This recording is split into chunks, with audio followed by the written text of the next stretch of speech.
Hello, welcome back to the channel.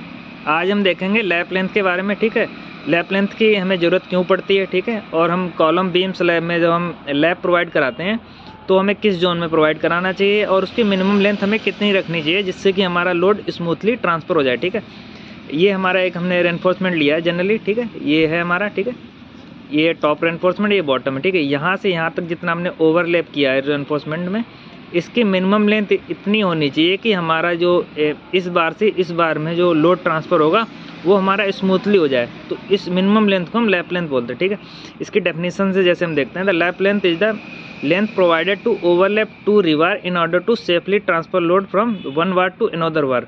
Lap length में क्या करते हैं हम कि जो हमारा लोड ट्रांसफ़र होता है वो हमारा स्टील टू स्टील होता है। ठीक है, डेवलपमेंट लेंथ में क्या होता है, हमारा लोड जो ट्रांसफ़र होता है वो स्टील टू कंक्रीट होता है, उसमें मेंबर टू मेंबर होता है। ठीक है, अब हम देखते हैं ये कॉलम है जैसे हमारा। ठीक है, इसकी लेंथ हमारी L है। ठीक है, अब जो कॉलम में जो टॉप Ly4 और बॉटम Ly4 है, ये हमारा टेंशन जोन होता है। ठीक है, तो इस जोन में हमें लैप कभी भी प्रोवाइड नहीं कराना। आप जब भी अगर साइट में चेक करने जाएँ तो आपको ये चीज़ ध्यान में रखना है कि जो कॉलम है हमारा, उसके टॉप Ly4 और बॉटम Ly4 में लैप नहीं होना चाहिए। लैप कहाँ होना चाहिए, जो जितना हमारा ये टॉप से Ly4 और बॉटम Ly4 छोड़ने के बाद इस रीजन में। ठीक है, क्योंकि यहाँ पे हमारा बेंडिंग मोमेंट या तो जीरो होता है या मिनिमम होता है, मतलब वहाँ पे हमारा स्ट्रेस जो होता है वो बहुत मिनिमम होता है। ठीक है, तो जहाँ पे स्ट्रेस हमारा कम होगा वहाँ पे हमारा लोड ट्रांसफ़र एक बार से दूसरी बार में स्मूथली हो जाना चाहिए। ठीक है, और आपको साइड में ये ध्यान रखना है कि जब भी हम ये लैप दे रहे हैं ना,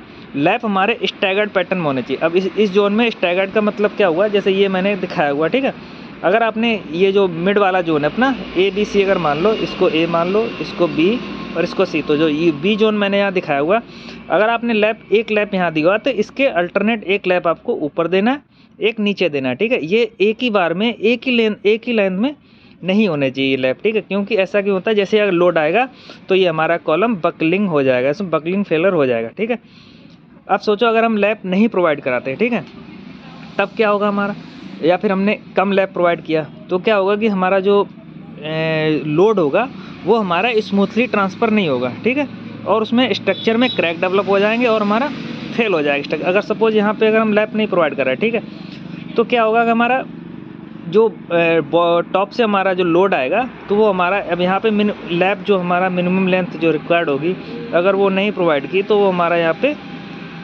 कम हो जाएगा और ये हमारा यहाँ से लोड कॉलम जो हमारा बकल हो जाएगा।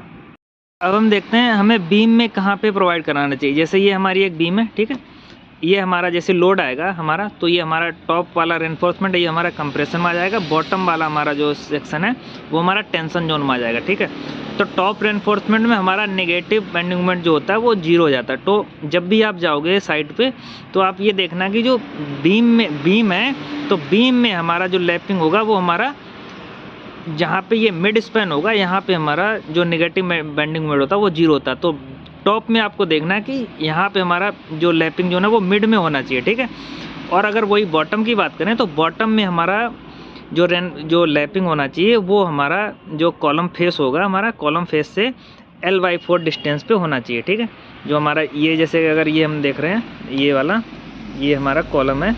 ठीक है, इस फेस से Ly4 पे यहाँ तक ही लैप होना चाहिए। ठीक है, अब बीम में हम यहाँ पे मिड में क्यों नहीं प्रोवाइड कराते हैं, क्योंकि मिड में हमारा जो लोड जो होता है, अगर बॉटम में आया तो अगर हम अब लैप यहाँ पे प्रोवाइड करेंगे तो हमारा जो लैप जोन है वो हमारा फट जाएगा। ठीक है, और हमारा बीम फेल हो जाएगा। ठीक है, स्लैब में क्या करते हैं हम, स्लैब में वैसे तो टॉप रेनफोर्समेंट में हमारी ज़रूरत नहीं पड़ती है। टॉप रेनफोर्समेंट में हमें लैप की ज़रूरत नहीं पड़ती क्योंकि हमारे सेक्शन छोटे हैं, लेकिन बॉटम रेनफोर्समेंट में हमें जो सपोर्ट से हमारा Ly5 टू Ly3 डिस्टेंस पे हमें प्रोवाइड कराना है। ठीक है, और ये आपको ध्यान रखना है कि जो स्लैब होता है जहाँ पे हमारा बेंडिंग मोमेंट जीरो या फिर हमारा पॉइंट ऑफ कंट्राफ्लेक्चर हो, ठीक है, वहाँ पे हम इसको बॉटम में जैसे बॉटम रेनफोर्समेंट हम प्रोवाइड कराते हैं वहाँ पे हम लैप प्रोवाइड कराते हैं। ठीक है, और इन जो लैप की हमारी जो मिनिमम डिस्टेंस जो होनी चाहिए इन दोनों के बीच की वो 75 mm हमारा गैप रहना चाहिए। ठीक है, देखते हैं IS कोड 45 के अकॉर्डिंग हम अपनी लैप लेंथ कितनी देते हैं मिनिमम, ये हमारी। ठीक है,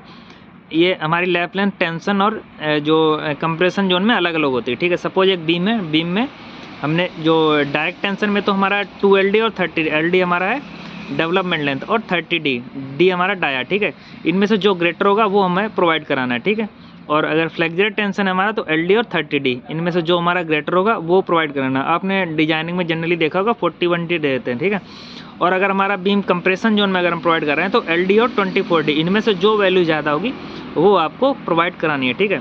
मिनिमम लैप लेंथ हमारा टेंशन में कितना होना चाहिए, 50D और 20 सेंटीमीटर, मिनिमम हमारा इतना होना ही चाहिए, ठीक है। और कंप्रेशन में 24D, ये हमारी वैल्यूज हैं जो हैं IS 456 के अकॉर्डिंग है, ठीक है। बाकी ड्राइंग में हमारी जो लैप लेंथ और डेवलपमेंट लेंथ दिया होता है उनकी वैल्यू में दी होती है, ठीक है।